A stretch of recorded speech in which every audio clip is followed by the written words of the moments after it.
I was wearing my twin's face when I woke in the physician's hall, and the whole world wept for the wrong survivor. The fire had taken Suyin 3 nights before. I had tried to pull her from the burning east wing of our father's estate. I had felt her hand in mine, then the beam falling, then nothing.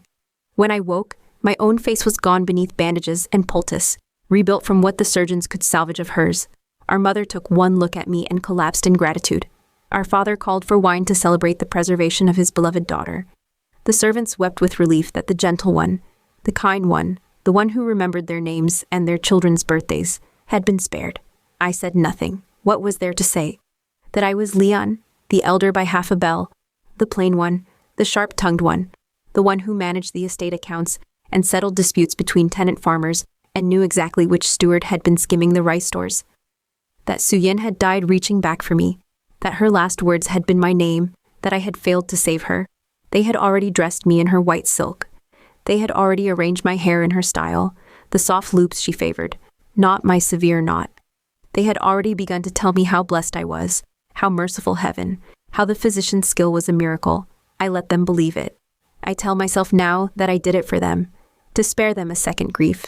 But I was also 20 years old, and suddenly faceless, and suddenly offered, without asking, the life that had always been denied me. Suyin's betrothal to the Duke of Chen's second son, a match our father had negotiated for 2 years. Suyin's place in the capital's social world, her friendships, her future. The love of a family that had always preferred her sunshine to my shadow. I took it. I took all of it, and I learned to smile with her mouth, and I learned to soften my voice to her pitch, and I learned to let people love me for her sake. The Duke of Chen's estate lay 3 days' journey north, in the river valley where the capital's nobility kept their summer houses. I traveled in a sealed palanquin, still bandaged, still playing the recovering invalid. My mother rode beside me, chattering about my betrothed. Now, her betrothed, now, Suyin's. As if I had not heard every detail already, as if I had not helped draft the correspondence that secured the match. Minjingli is a scholar, she said, for perhaps the 6th time. 3rd place in the provincial examinations, the Duke says. He writes poetry. Your father was concerned about his health. He had a fever as a child, some weakness in his lungs. But the Duke assures us he has outgrown it, and the Duke's own physician attends him. I made a sound of acknowledgement, Suyin's sound, gentle and pleased. He is very handsome, my mother added, as if this were a surprise she had been saving. Your father saw him at the Ministry of Rights, pale, of course, but distinguished. And he asked after you, after Suyin, most particularly. He sent the ginger tonic, do you remember, when you had the summer cough? I remembered. I had been the one with the summer cough, working in the estate accounts until midnight in a damp cellar, and Suyin had mentioned it in a letter to her betrothed because she mentioned everything, because she was incapable of not sharing her whole heart. The ginger tonic had arrived with a note in a hand I did not recognize, wishing Vot, the young Miss, swift recovery. I had assumed he meant Suyin. I had assumed everything was always meant for Suyin. We will arrive on the 7th day, my mother said. The Duke has arranged a small dinner, nothing strenuous. You will wear the blue silk, I think, with the silver phoenix. It brings out your... She stopped, caught herself. It becomes you very well. She had almost said, your eyes. Suyin's eyes were darker than mine had been, warmer. The surgeons had done their best, but they were working from memory, and from the damaged flesh they had recovered. I had studied my new face in a bronze mirror during a night when the hall was empty. Similar enough to pass. Different enough that I would never know exactly what Suyin had looked like to someone who loved her. The journey passed. I practiced being her. I let my mother brush my hair and spoke of my gratitude for her care. I accepted the servants' attentions as my due. I was learning, I told myself, to be loved. The Duke of Chen's estate announced itself with a gate of carved cypress, 2 centuries old, and a steward who bowed deeply enough to acknowledge my supposed status as the beloved daughter of a wealthy merchant family, allied now to one of the capital's great houses. I descended from the palanquin on my mother's arm, still veiled against the road dust, and let myself be led through gardens I would later learn to navigate by scent. Jasmine here, then the medicinal sharpness of the Duke's herb garden, then the water sound of the cart pool where Min Jingli took his morning exercise. The dinner was indeed small. The Duke himself was in the capital on some ministry business. We were greeted by his eldest son, a military man with his father's heavy brows and none of his rumored charm, and by Min Jingli, who stood slightly apart from the family group, as if he were not quite certain of his place among them. He was paler than I expected, and thinner, and he held himself with the careful stillness of someone who had learned to measure every breath. When he bowed to me, I saw his hands, long fingers, ink-stained at the edges, the hands of a man who wrote more than he spoke. "Young Miss Suyin," he said, "I am relieved beyond measure to see you recovered. The news of the fire—" He stopped, mastered himself. "I am glad you are here." His voice was soft, almost rough, as if he did not use it often. I made Suyin's curtsy, Suyin's downward glance, Suyin's murmur of thanks. The dinner was excruciating. I had to remember not to reach for dishes before they were offered, not to comment on the accounting of the meal's cost, not to ask the sharp questions that rose automatically to my tongue. I was Suyin, who listened more than she spoke, who found something kind to say about every course, who deflected attention with questions about others' well-being. Minjingli watched me, not obviously, he was too well-bred for that, but I felt it. The weight of his attention, different from the way others looked at me, not assessing my value, not calculating what I might offer, simply watching, as if I were a text he was trying to read in a language he had not quite mastered. "Your sister," he said, during a lull in the conversation. The reports were unclear. Did she suffer? The question struck me like a physical blow. I had prepared for condolences, for sympathy, for the expected grief of a surviving twin. I had not prepared for someone to ask about Miskor, about Lian, about whether the plain sister had suffered in the fire that took the beloved one. I began, and stopped, because Suyin would not know, because Suyin had died, because I was the only one who could answer, and I could not answer truthfully. I don't remember. The physicians say I may never remember clearly. The smoke, the fear. I let my voice waver, let my hand rise to my veiled face. "I am sorry, I cannot speak of it." He bowed his head. "Forgive me, I should not have asked." But I had seen something in his face before he looked away, not satisfaction, not the comfortable grief of someone who has expressed proper sympathy. Something sharper, more complicated. A tension around his mouth, a stillness in his shoulders, as if he had received an answer he had not expected and did not know what to do with. I filed it away. I was learning to be Suyin, and Suyin would not have noticed, would not have wondered, would not have stored the observation for later analysis. But I was also Lian, still beneath the borrowed face, and Lian did not miss details. The Duke returned from the capital 3 days later, and with him came the full machinery of a noble household. The formal betrothal ceremony, the exchange of gifts, the negotiation of wedding dates and dowry terms. I performed Suyin through all of it, smiling at the appropriate moments, expressing the proper gratitude, deferring to my father's judgment in all matters of business, while maintaining the appearance of gentle interest. Minjingli was present for most of it, required by his position as the betrothed, but he spoke little and watched much. I began to understand the shape of his life in the Duke's household, valued for his scholarly achievements, tolerated for his weakness, never quite belonging to either the family's military tradition or the capital's literary circles. A man who had made himself useful and kept himself apart. We had one conversation alone, if it could be called that. I had retreated to the garden after a particularly tedious session with the household steward, who wanted to discuss the maintenance of my future residence in terms that made clear he expected me to defer to his expertise. I had escaped to the cart pool, needing the sound of water, needing a moment to let my face relax from its Suyin shape. "You are not where I expected to find you," he said. I had not heard him approach. I turned, arranging my expression, arranging my voice. "Lord Min?" I needed air. "The negotiations are tedious," he finished. "Yes, I have observed them before. My brother's betrothal, my cousin's. The same phrases, the same calculations, the same careful avoidance of any genuine exchange." He paused, studying me with that unreadable attention.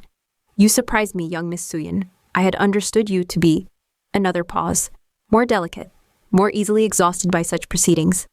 I felt the danger like a cold hand on my spine. I had been too competent, too enduring, too present in the negotiations. Suyin would have retired with a headache, would have left the details to her father, would have expressed her trust in his wisdom and her desire for simplicity. "I have learned to endure what I must," I said carefully. "The fire taught me that much. What we lose, what we survive." I let my voice drop to the register of private confession. I find I have less patience for pretense than I once did, for small dishonesties. But I am trying to be what is expected. It was true, in its way, more true than I could afford to be, spoken to the wrong ears. But Minjingli only nodded, as if I had confirmed something he already suspected. "Then we are alike," he said. "I too have learned that survival requires a certain performance, a wearing of masks that do not fit." He looked at me directly for the first time. I hope we may learn to set them aside. In time. With one another. He bowed and left me by the cartpool, my heart beating too fast, my mind racing through implications I could not yet sort. A man who spoke of masks to a woman wearing her sister's face. A man who looked at me as if he saw something other than what I presented. I told myself he meant nothing by it. I told myself he was a scholar given to metaphor, uncomfortable with the conventions that governed our match. I told myself I was imagining dangers because I was always imagining dangers, because that was what Lian had done while Suyin smiled. But I dreamed of him that night. And in the dream, he called me by my name, my true name, and I woke with tears on my face that I could not explain. The wedding was set for the autumn, 4 months distant. I returned to my father's estate to prepare, to be fitted for trousseau, to maintain the fiction of Suyin's survival in the place where the fiction mattered most. It was harder there. The servants who had known both of us, who had seen us together since childhood, who had learned to distinguish our steps, our voices, our ways of moving through a room. I caught them watching me sometimes, uncertainty in their faces, before they remembered to smile and offer the deference due to the young miss who had been saved by heaven's mercy. My father was the worst. He had always preferred Suyin, had always softened his voice for her, had always found excuses to visit her rooms with gifts of sweets or poetry or small luxuries he thought would please her. Now he offered those same attentions to me. And I had to receive them as if they were not strange, as if I had not spent 20 years watching Suyin receive what I was denied. "You seem changed," he said once, 3 weeks after my return. We were reviewing the estate accounts, my request made in Suyin's gentle voice, expressing my desire to be useful in my remaining months at home. More capable. The fire, perhaps. Such experiences mature us. "I hope to be worthy of the match you arranged," I said, "to honor the family's investment in my future." He looked at me oddly. Suyin would not have spoken of investment, of worth, of the transactional nature of our father's ambitions.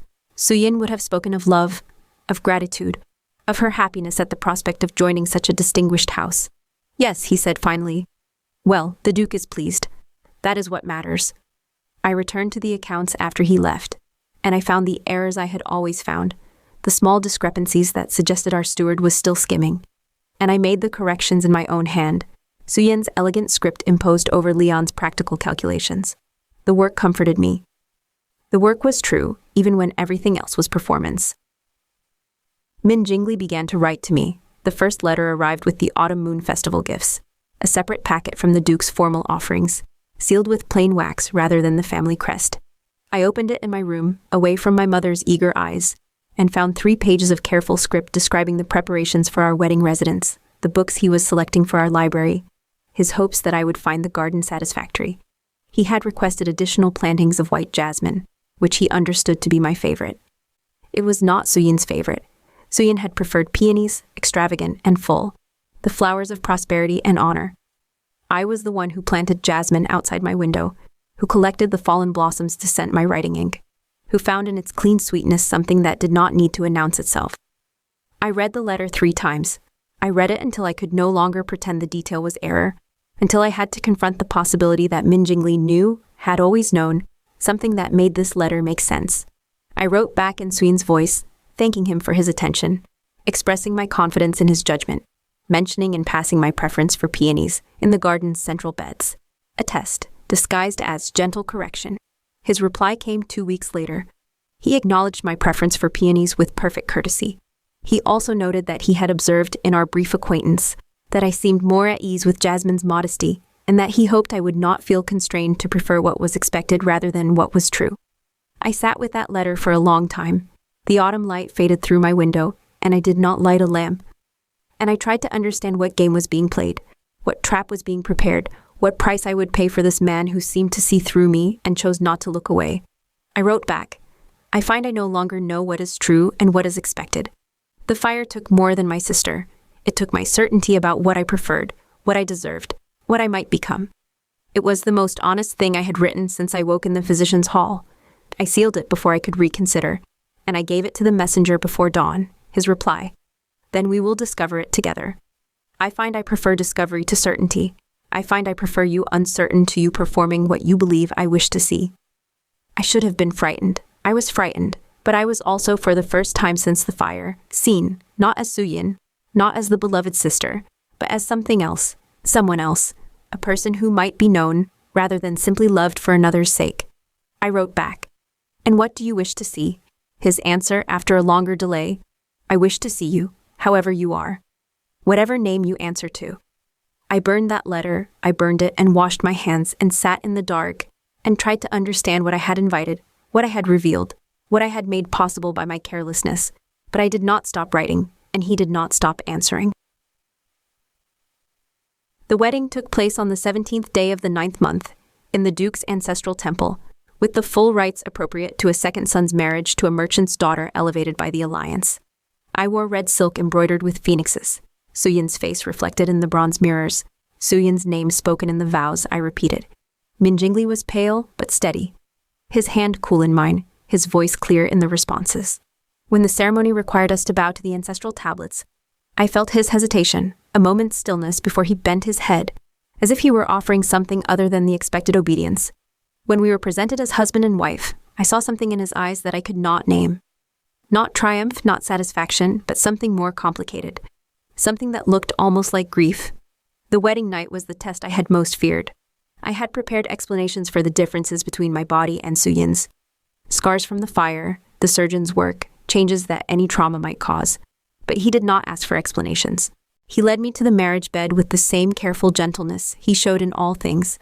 And he blew out the lamp before I could remove my outer garments. And he said in the darkness, "Tell me what you want, not what you believe you should want. What you want."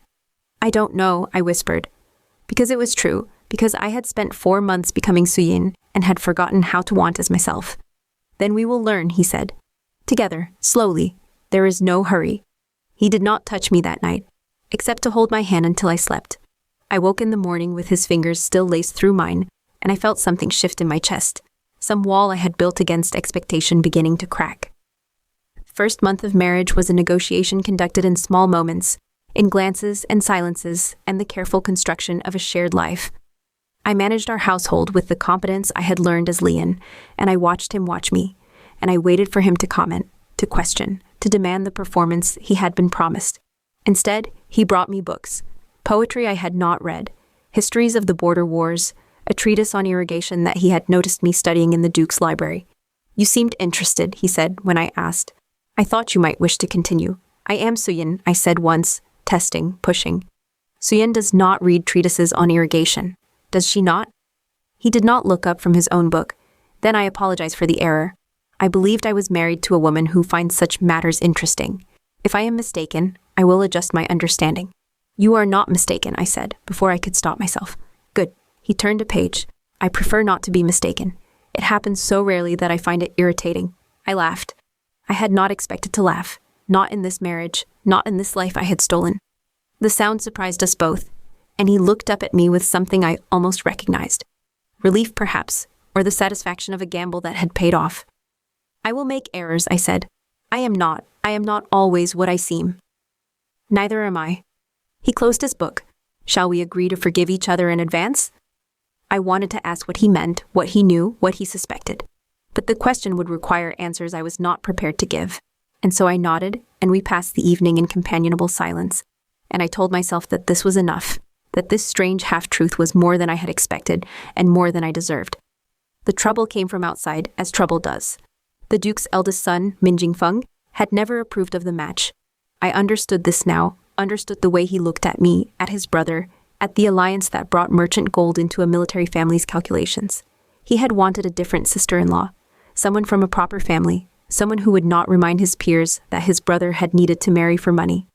He found his weapon in a visitor, Madame Lu, a distant cousin of my mother's, present at our estate the month before the fire, witness to both sisters, bearer of memories that did not match the woman who had emerged from the physician's hall. She came to the Duke's estate on a pretext of family duty, to pay her respects to the newly married niece she had not seen since the tragedy.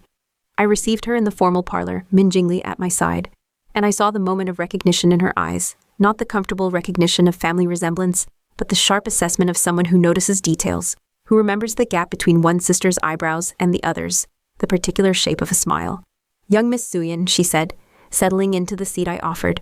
"Or should I say, young Miss Lian?" Min Jingli's hand found mine beneath the table. I did not know if it was warning or comfort. I did not know what he knew, what he guessed, what he was prepared to defend. I do not understand, I said, in Suyin's gentle voice. Suyin's puzzled tone. Of course you do, Madame Lu smiled, showing teeth. I was there, you see. When they brought you from the fire, I saw them unwrap the bandages. I saw what the surgeons had done, how they had used what they could salvage of your sister's face to rebuild what was left of yours. And I heard your mother weep with gratitude that her son had been saved. She let the silence stretch, enjoying it. A remarkable piece of work. I compliment the physicians, but I know what I saw, and I wonder, niece, what the Duke would say if he knew his second son had married the plain sister, the one who was meant to be buried, while the beloved one rots in a grave marked with the wrong name. Min Jingli's fingers tightened on mine. Madame Lu, he said, and his voice was perfectly level, perfectly calm. You are mistaken in several particulars? Perhaps you would prefer to discuss them privately rather than making accusations you cannot support. I can support them, she said. I have witnesses, the physician's assistant who helped with the bandages, the servant who prepared the body for burial, who noted the distinctive birthmark on the left shoulder, present on the corpse, absent on the survivor. I have made inquiries, I have gathered evidence, and I am prepared to share it unless— She paused, letting the unless hang. Unless certain arrangements can be made. My own situation is not as comfortable as I might wish. A settlement, perhaps. A silence purchased at fair value. Blackmail, then. Not justice, not family concern, but the simple machinery of someone who had seen an opportunity and meant to exploit it. I felt something loosen in my chest, some fear I had not acknowledged beginning to dissipate. Blackmail, I understood. Blackmail could be negotiated, managed, turned. You misunderstand your position, I said, and I did not use Suyin's voice. I used my own, the voice I had used to settle disputes between tenant farmers, to confront stewards who thought they could deceive me. You have made accusations in the hearing of my husband, who is a member of this household and entitled to know any matter that affects its honor. You have threatened exposure without possessing certainty of what that exposure would cost.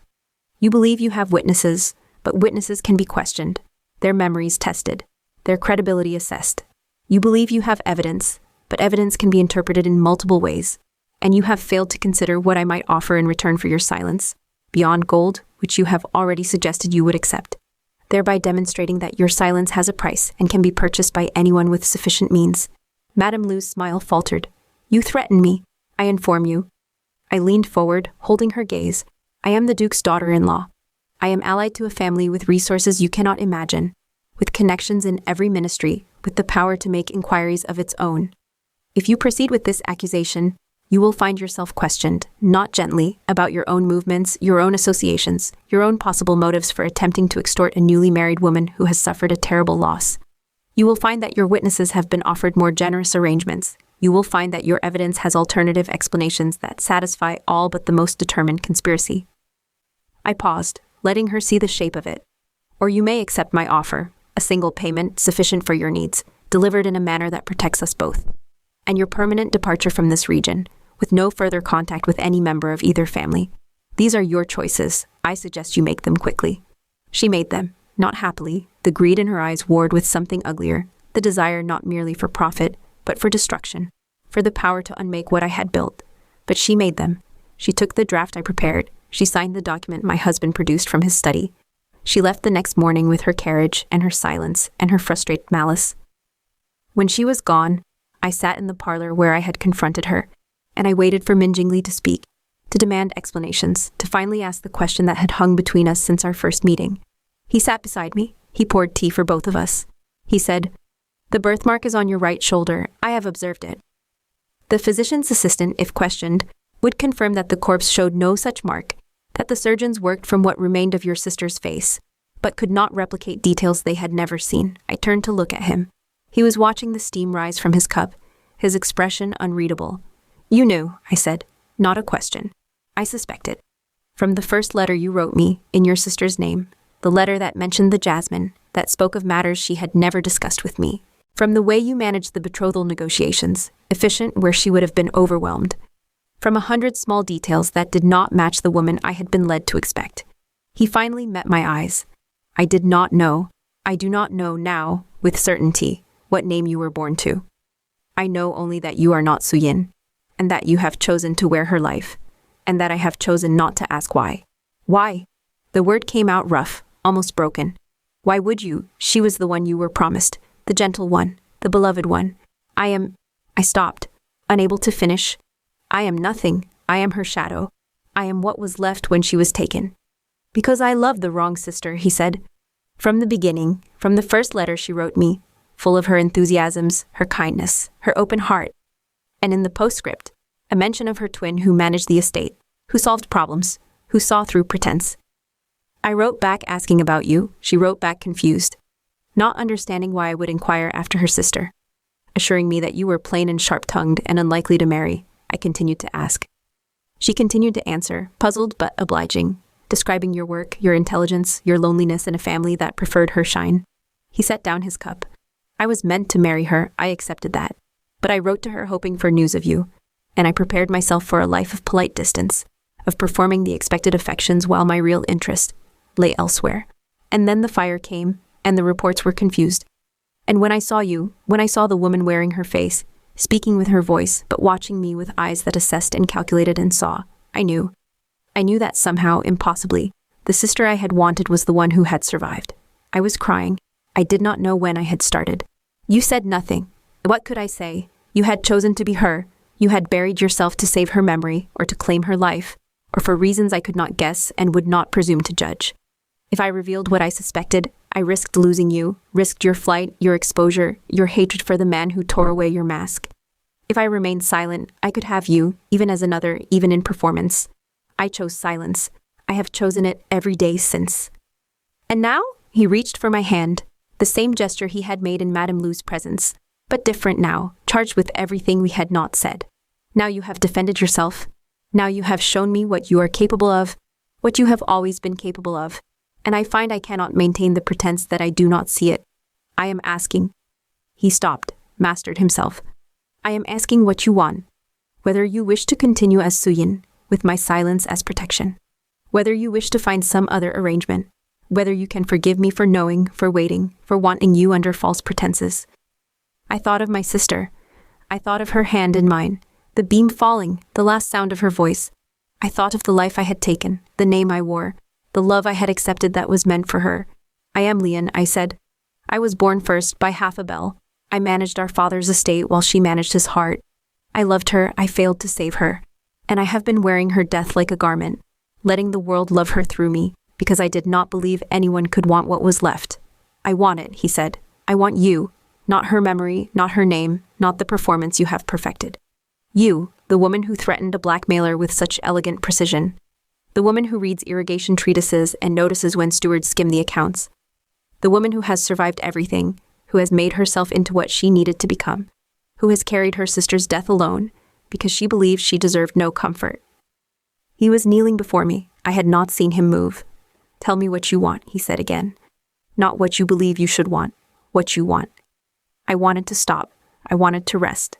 I wanted to be known, truly known, and still accepted, still chosen. I wanted my sister back, and I wanted her to forgive me, and I wanted to forgive myself for living when she had died. I want to be Lian, I said, and I want you to call me by that name, and I stopped. The words catching, the possibility too large to speak. I want this to be real, not a performance, not a wearing of masks. I want to build something true, even if it began in lies. He rose. He pulled me to my feet. He held my face in his hands, my rebuilt face, my sister's face, my own, and he said, Lian, my wife, my love, however you came to me, you are here now, and I am here, and we have time to discover what truth we can make between us. I kissed him. It was the first time I had initiated touch, the first time I had moved toward rather than waited to be chosen. He made a sound against my mouth, something between relief and grief, and his arms came around me, and I felt finally the solidity of a foundation I had not expected to find. We did not tell the world. That was the condition we agreed upon, the necessary fiction that protected us both. The Duke believed his second son had married Suyin. My family believed their beloved daughter had found happiness. The servants and tenants and all the machinery of social expectations continued to operate on that assumption. But within our walls, within our marriage, I was Lian, and he called me by that name, and we built between us something that required no performance. It was not simple. I had spent 4 months becoming Suyin, and the habits of her voice, her gestures, her ways of moving through the world, had sunk into my muscles like memory. I found myself slipping into her softness and company, catching my own performance from the corner of my eye, hating myself for the ease of it. Min Jingli, I learned to call him in private, would squeeze my hand when he noticed, a small reminder, a grounding. And there were losses I had not anticipated. My mother, writing to Suyin with confidences she had never shared with Lian, trusting in her gentle daughter's sympathy. My father, sending gifts chosen for Suyin's tastes. The poetry and sweets that had always been her portion. I could not correct them without exposing everything. And so I received their love for her and tried not to mourn the love they had never offered me. But there were gains as well. Jingli and I developed a language of glances, of phrases with double meanings, of private jokes that belonged only to us. We read together in the evenings, sharing books, arguing interpretations, discovering the shape of each other's minds. He introduced me to scholars who valued competence over delicacy, who found my interest in practical matters refreshing rather than unwomanly. I introduced him to the management of estates, the negotiation with tenants, the hard mathematics of survival that my father had never thought to teach his gentle daughter. We were happy. The word seems small for what we built, but it is the only word. We were happy in our shared secret, in the intimacy of knowledge withheld from the world, in the daily choice to be real with each other when everything else required performance. The second trouble came from closer, from within the Duke's household, from the resentments that had festered while we were occupied with each other. Min Jingfeng had never accepted his brother's marriage. He had accepted it formally, participated in the ceremonies, offered the expected congratulations, but he had watched us with the cold assessment of a man who suspects weakness and waits for opportunity. I had thought his disapproval was social, merchant gold, insufficient status, the usual calculations of a military family. I learned too late that it was personal and specifically directed at me. He had known Suyin, not well, a single meeting at a festival 2 years before the fire, arranged by matchmakers who had hoped to unite her with him rather than his brother. She had declined gently, and he had been refused before, by women with better connections, and he had not forgotten the slight. When she married his weaker, scholarly brother instead, the insult compounded. And when he looked at me, at the woman wearing her face, living her life, enjoying an alliance that should have been denied her, he saw something that required destruction. He found his weapon in the same place Madame Liu had, the physician's assistant, who had spoken to her, who had been questioned and released, who still resented the settlement that had purchased his silence. Jingfeng offered him more than gold. He offered him justice, or the appearance of justice, a public hearing before the family elders, a formal accusation of fraud and impersonation, the exposure of the woman who had deceived a noble house. I learned of it from the servant who brought our morning tea, a girl who had reason to be grateful to me for noticing her literacy and recommending her for promotion to the household accounts. She had overheard Jingfeng's steward making arrangements, had understood enough to know that I was the target, had risked her position to bring warning. Jingli was in the capital, attending some ministry business on his father's behalf. I was alone in our residence, surrounded by servants whose loyalty was uncertain, facing an accusation that would strip me of everything: marriage, status, possibly my life, if the Duke chose to treat the deception as a capital offense against his house. I did not panic. Panic was Suyin's response, and I was not Suyin. I sat with my tea and I thought, as I had learned to think in my years managing my father's estate, about resources and leverage, and the angles of pressure that might shift an apparently fixed situation. Jingfeng wanted exposure. He wanted the public humiliation of his brother's wife, the demonstration that his judgment had been superior all along, the removal of an alliance that offended his sense of proper order. But exposure was also vulnerability. If the full story came out, if the world learned that the Duke's second son had married the plain twin while believing her to be the beloved one, that he had discovered the truth and said nothing, that he had chosen the deception and the woman who maintained it, then Jingfeng's victory would cost his brother everything. And the Duke, I suspected, would not thank his heir for that cost. I sent a message to the capital, not to Jingli, there was no time for his return, but to a contact I had cultivated among the ministry clerks, a man who owed me for certain favors regarding his sister's marriage prospects. I requested copies of Jingfeng's recent correspondence, his financial records, his movements in the capital's political circles, and I prepared to receive his accusation on ground I had chosen. He came 3 days later, with the physician's assistant and 2 family elders as witnesses, with documents prepared and a formal statement of grievance. I received him in the main hall, dressed in Suyin's white silk, performing her gentleness, her confusion, her willingness to cooperate with any inquiry that would clear her name. "Young miss," he began, catching himself, "my brother's wife, I regret the necessity of this proceeding, but serious accusations have been made regarding your identity, your history, your fitness to bear the Min family name. In the interest of justice and of my brother's protection from deception, I have convened this hearing. I bowed my head. Suyin's submission, Suyin's trust in the fairness of others. I am grateful for the opportunity to address these accusations, Lord Min. I have nothing to hide. The physician's assistant testified first. His presence at the bandaging, his observation of the surgical reconstruction, his certainty that the woman before him was not the gentle Miss Suyin he had briefly encountered before the fire, but her plainer, sharper twin. He produced sketches, made from memory, showing the differences in bone structure, in the set of the eyes, in the particular quality of the smile. I let him finish. I let the elders murmur among themselves. Let Jingfeng's satisfaction become visible in the set of his shoulders. Then I spoke. I do not dispute this man's observations, I said. I dispute only his interpretation. Yes, my face was rebuilt from what could be salvaged of my sister's. Yes, the surgeons used her features as their model, attempting to restore what the fire had destroyed. But I am Suyin. I have always been Suyin. The confusion arises from a misunderstanding my sister and I encouraged in childhood. We were identical, and we found amusement in exchanging places, in allowing others to believe whichever of us they encountered was the other. My sister Lian was the more retiring. She preferred to manage the estate, to avoid social obligations, to let me bear the weight of our family's public representation. When she died in the fire, when she died trying to save me, she was wearing my clothes, my jewelry, performing my role. The physicians, finding her body thus dressed, assumed she was me. They told my parents that Suyin had survived. And my parents, grief-stricken, clinging to the daughter they could recognize, encouraged the error. I paused, letting the story take shape. I allowed it. I confess this. I was injured, frightened, uncertain of my own survival. I let them believe I was Suyin because it seemed to comfort them, because I did not have the strength to correct them, because I did not understand that the error would become fixed, would become the foundation of my future. By the time I recovered sufficiently to speak clearly, the betrothal had been arranged, the alliance negotiated, my sister buried under my name.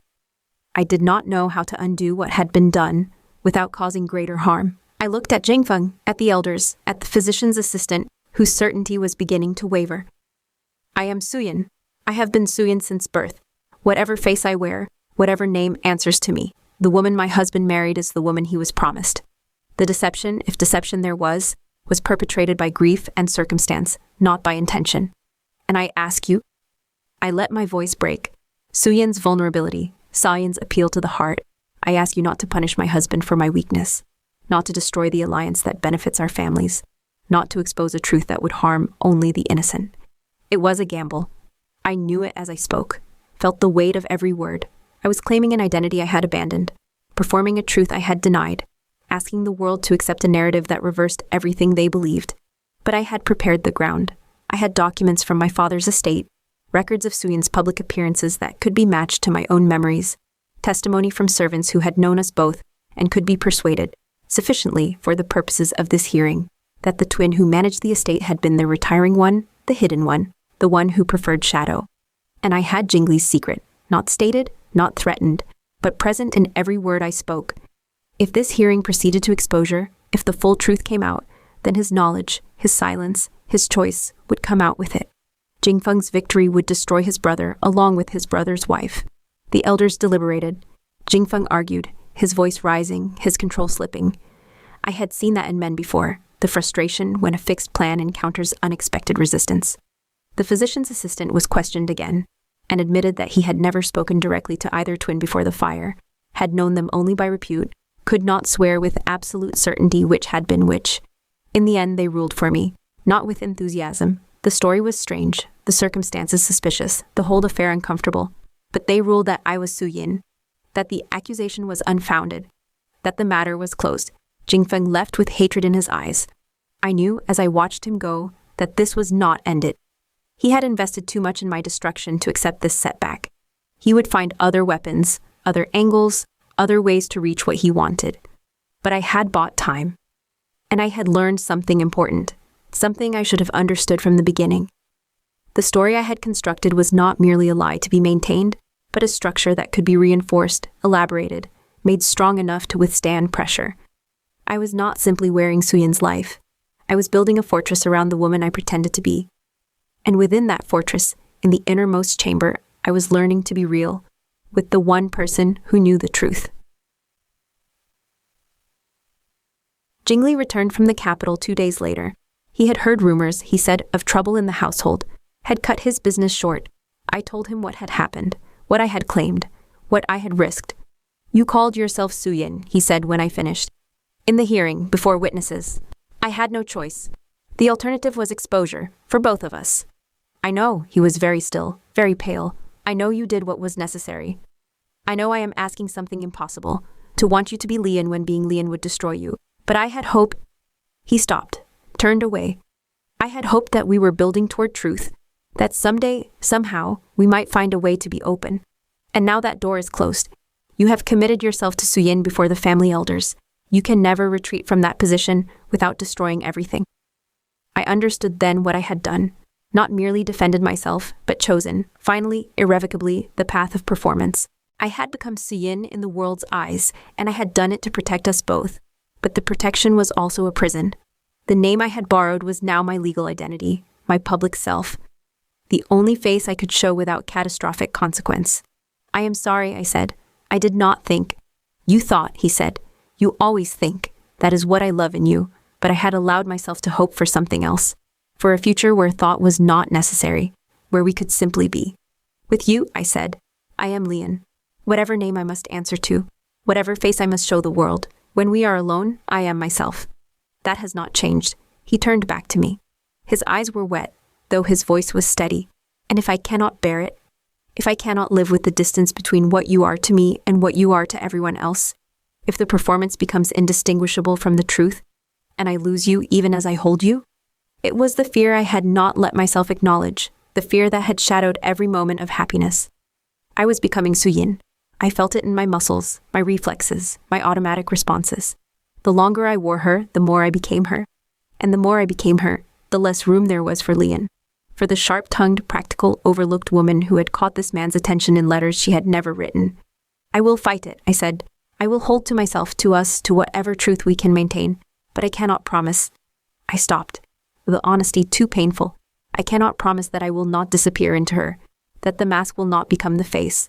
I can only promise to try every day to remain the woman you chose." He crossed the space between us. He took my hands, the gesture that had become ours, the anchor against the world's demands. "Then we will try together," he said, "every day. And when you forget yourself, I will remember for you. And when I forget what we are to each other, you will remind me. And we will build something that survives, even if it must survive in secret, even if it must survive against the weight of everything else." We held each other that night as if the world were ending, as if the fire had come again and we were all that remained. And in the morning, we began again the work of being married, of being allied, of being two people who loved each other in a space the world could not enter. Jingfeng did not relent. He had been humiliated before the family elders, his accusation dismissed, his judgment questioned. He could not forgive that. And he could not forgive the brother who had achieved what he had been denied, a wife, an alliance, a place in the family's future that did not depend on military service or political maneuvering. He found his opportunity in the Duke's illness. The old man had been failing for months, his strength gradually diminishing, his grip on the family's affairs loosening.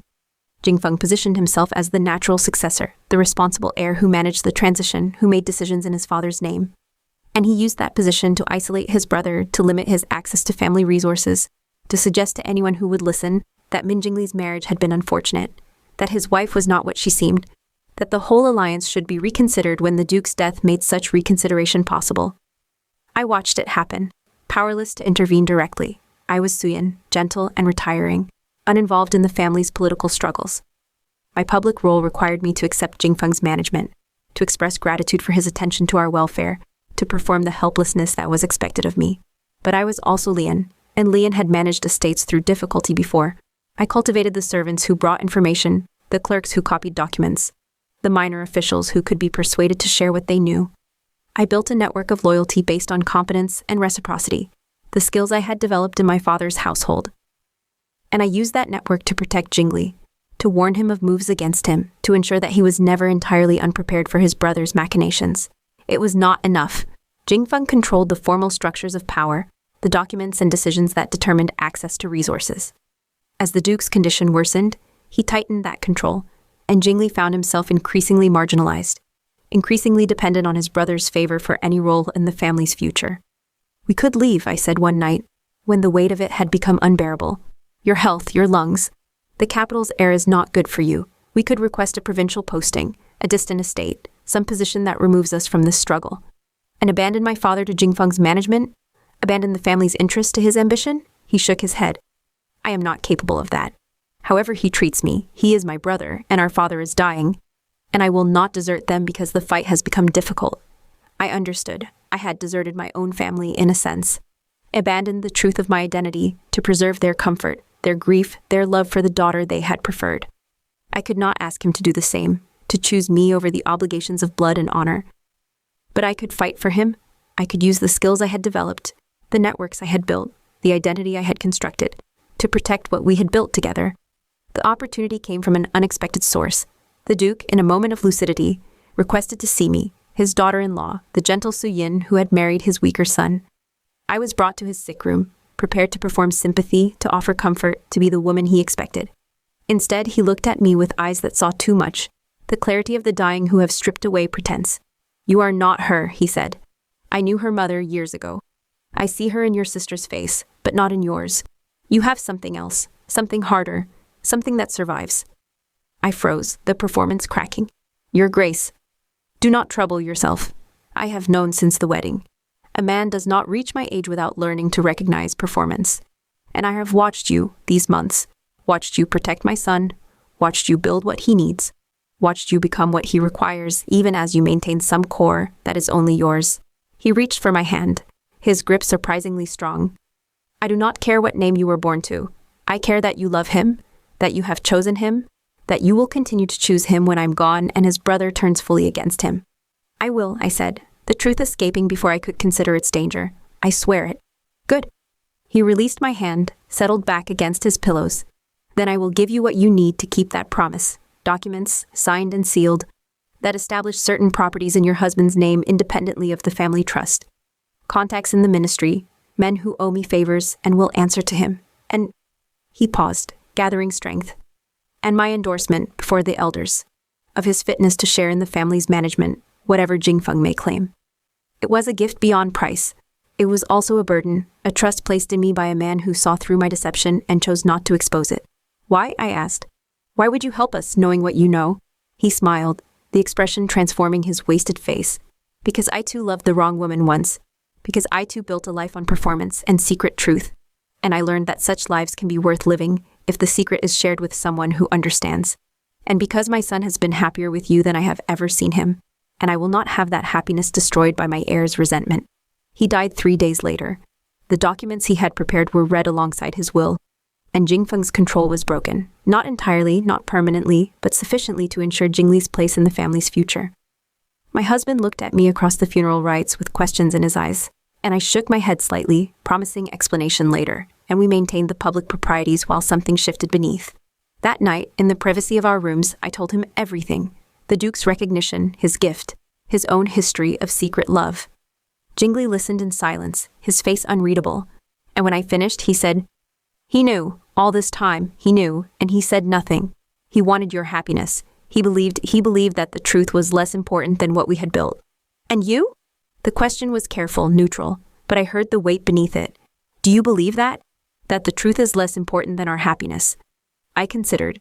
I had been Suyin for more than a year now, had worn her name through public crisis and private joy, had built a life that was genuinely mine, even as it answered to another's identity. The distinction between performance and reality had become blurred, had become perhaps indistinguishable. I was not certain anymore where Lian ended and Suyin began, whether the woman who had managed my father's estate was truly different from the woman who managed my husband's household, or whether I had simply grown into capabilities that had always been potential in me. I believe, I said slowly, that truth is a kind of performance, that we choose, every day, who to be, and that those choices become real through repetition and commitment. I believe that I was Lian, and that I became Suyin, and that I am now something that contains both, that the name I answer to matters less than the life I have built, the love I have chosen, the person I have become. I reached for his hand, our anchor, our private language. I believe that you love me, not Suyin, not Lian, but me, the woman who has shared your bed and your secrets and your struggles. And I believe that this love is true, whatever name it answers to, whatever face it wears.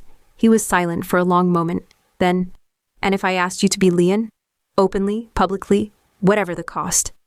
If I said that I could not bear the distance between our private truth and the world's perception, that I needed you to be yourself in all places, at all times, it was the question I had feared, the choice I had hoped to avoid. To be Lian openly would mean exposure, accusation, the collapse of everything we had built.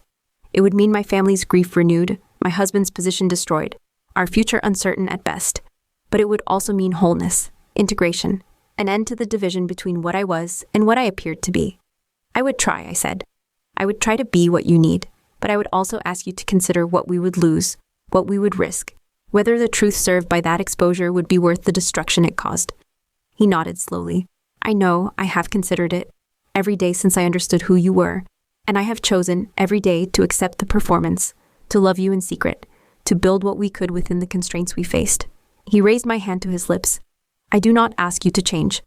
I ask only to know that you would, if I needed it, that the willingness exists, even if the act is impossible. It exists, I said. It will always exist. You have my truth, however I must hide it from others. We made love that night with a desperation that was new between us, as if we were sealing something, committing to something, acknowledging the fragility of what we had built and our determination to preserve it. Afterward, lying in the darkness, he said, I have something to tell you, something I have kept secret, that I must now share. I tensed, waiting for betrayal, for revelation, for some final crack in the foundation. I am dying, he said. The weakness in my lungs from childhood, it has returned. The physician in the capital confirmed it. I have perhaps 2 years, perhaps 3, if I am careful, if I avoid strain and cold and exertion. The words struck me like physical blows. I had known his fragility, had seen the carefulness of his movements, the attention to his breathing, but I had attributed it to natural delicacy, to the constitution that had always distinguished him from his military family. I had not imagined mortality, not for him, not for us. We were young. We had time. We had been building toward a future I had not questioned. Why didn't you tell me? The question came out harsh, angry, grief already beginning its work. Because I wanted what we had. Because I knew that if you understood the limit, you would make different choices, would sacrifice your own needs to my remaining time, would not build the life you deserved because of the life I was losing. He turned to face me, his eyes wet in the darkness.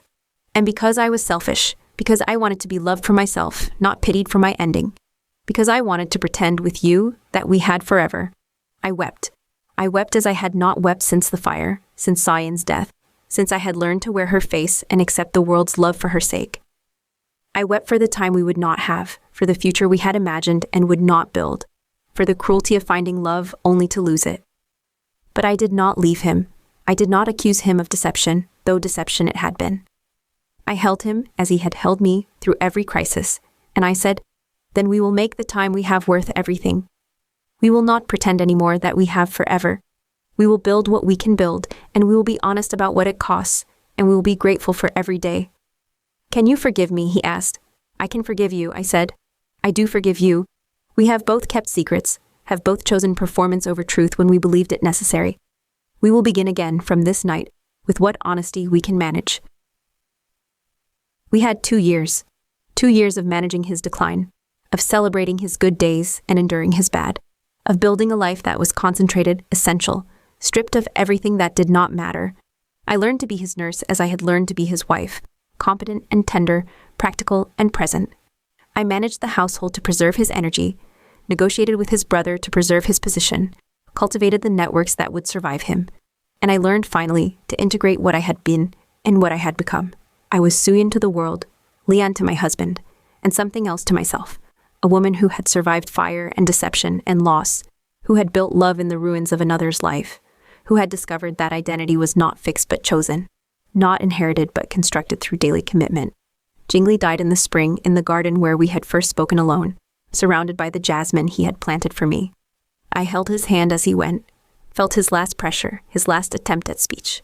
He did not need to speak.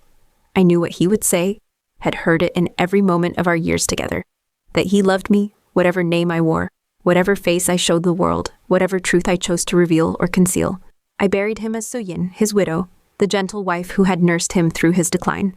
The world saw what it expected to see, grieved what it expected to grieve. But in the letter I placed in his coffin, I signed my true name, and I wrote the truth of what we had been to each other, and I let that truth go with him into whatever came after. I did not remarry. I had position now as the Duke's daughter-in-law. As the widow of a man who had been valued despite his weakness. I had resources, the properties the old Duke had settled on me, the networks I had built and maintained. I had purpose. The management of the estate, the protection of Jingli's legacy, the cultivation of relationships that would preserve what we had built. And I had, finally, the freedom to choose my own name.